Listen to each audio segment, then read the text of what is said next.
না, আমার মনে হয় উইকেটটা ফার্স্ট থেকে একটু চ্যালেঞ্জিং ছিল, বাট কিছু রং টাইমে আমাদের উইকেটগুলো পড়ছে। যেমন আমার উইকেটটা যদি আমি আরেকটু ক্যারি করতে পারতাম, সেট ব্যাটসম্যানের জন্য একটু ইজি ছিল, নতুন ব্যাটসম্যানের জন্য একটু টাফ ছিল। সো আমার মনে হয় আমি যদি আরেকটু ক্যারি করতে পারতাম আরেকটু ইজি হইতো, বাট এটাই আর কি আমাদের অ্যাডজাস্ট করা লাগবে।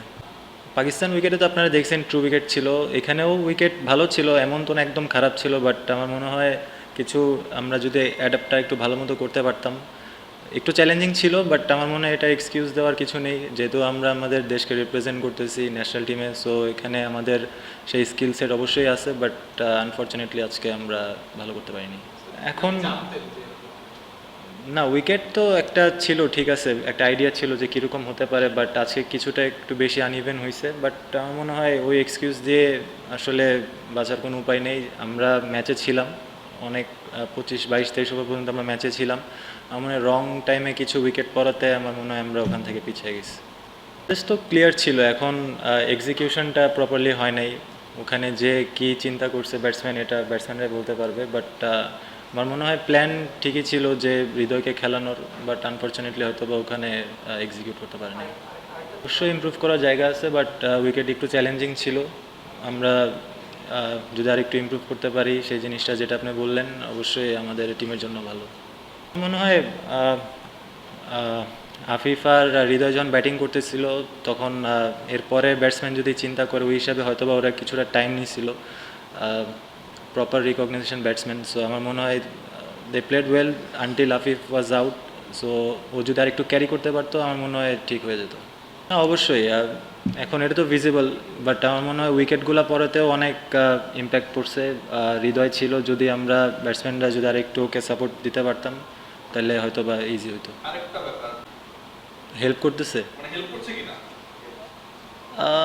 ডিফারেন্ট উইকেটে আসলে খেলার অ্যাডজাস্টমেন্ট আমাদের করতে হবে, যেহেতু প্রফেশনাল ক্রিকেট প্লেয়ার আমাদের করতেই হবে, কিছু বলার এখানে কোনো এক্সকিউজ নেই। বাট আসলে এটা আমাদের হাতে নেই, উইকেট এক এক দিন এক এক রকম হতে পারে। জিনিসটা হচ্ছে আমরা ওখানে যা কতটুকু অ্যাডাপ্ট করতে পারতেছি ওটা ইম্পর্ট্যান্ট পারে। শরীফুল তো আপনারা দেখছেন অনেক ভালো বোলিং করছে, 10 ওভারে 30-এর কম রান দিছে। আমার মনে হয় ও কুইকলি অ্যাডজাস্ট করতে পারছে এই উইকেটে কীভাবে বল করা উচিত, আর হোপফুলি সে সামনে আরও ভালো করবে। অবভিয়াসলি, বাট যতই জানুক টিম প্লেয়ার কে কী খেলতেছে, বাট আমার মনে হয় সবাই প্রিপেয়ার থাকে খেলার জন্য। সো ওর প্রিপারেশনটা নিয়ে রাখছিল আগে থেকে।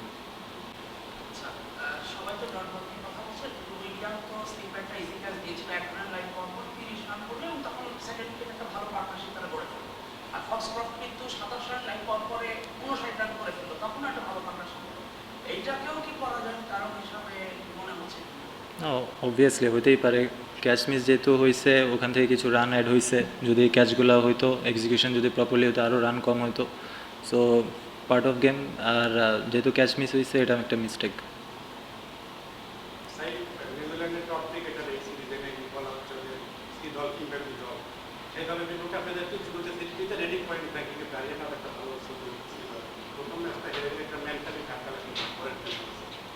না, আমার মনে হয় ব্যাকআপ টিম আসছে না কি আসছে এটা জানি না, নিউজিল্যান্ডের ন্যাশনাল টিম খেলতেছে এটা আমরা জানি।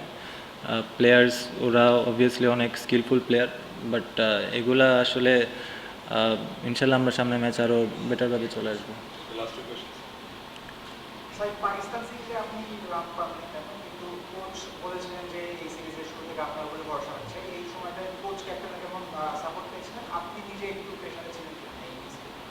প্রেশার না, আসলে প্র্যাকটিস ম্যাচে আমি ভালো ফিল করতেছিলাম, ব্যাটিং খুব কমফোর্টেবল লাগতেছিল। সো ওরকম কোনো প্রেশার ছিল না, বাট এখানে যদি আমি আর একটু ক্যারি করতে পারতাম টিমের জন্য অনেক হেল্পফুল হতো।